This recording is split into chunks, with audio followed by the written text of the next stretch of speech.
Dhaka city corporation বা অন্যান্য যারা এটার দায়িত্বে আছে তাদেরও কিছু গাফিলতি আছে, অবশ্যই এটা বলতে হবে।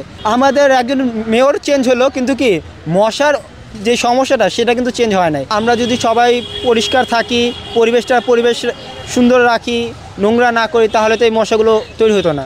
এর পিছনে আসলে আমরা নিজেরা বেশি দায়ী। তারপর আমি আরেকটা জিনিস মনে করি, যারা আপনার এটার দায়িত্বে আছে, ঢাকা সিটি কর্পোরেশন বা অন্যান্য যারা এটার দায়িত্বে আছে তাদেরও কিছু গাফিলতি আছে, অবশ্যই এটা বলতে হবে। কারণ এখানে যে ময়লাগুলো হয়, তারা যদি এটার একটা যথাযথ ব্যবস্থাপনা করতো, মশার ওষুধগুলো ভালোভাবে দিত, তাহলে তো এই জিনিসগুলো ঘটতো না। আমরা দেখতে পাচ্ছি যে আমাদের এর আগের যে মেয়র ছিল, আপনার ওনার নাম তো ছিল সাইদ খোকন মেবি, তো ওনারও বিরুদ্ধে একটা ছিল যে পাবলিকটা বলতো যে মশা কেন এত, তো ও বেচারাও অনেক চেষ্টা করছিল, বাট পারে নাই। অনেকে পরে বলছিল যে মশা গদি উল্টায় দিছে। তো এখন আমাদের একজন মেয়র চেঞ্জ হলো, কিন্তু কি মশার যে সমস্যাটা সেটা কিন্তু চেঞ্জ হয় নাই।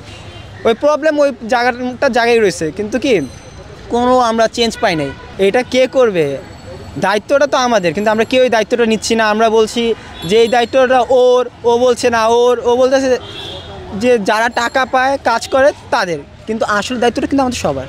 আসলে ওনাদেরও কিছু বিষয় আছে, একেবারে যে না তা না।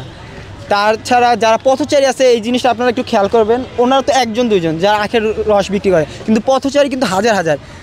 একজন যদি একটা করেও আপনার কলার খোসা, একটা করেও যদি আপনার অন্য জিনিস ফেলে, দেখবেন হাজারটা।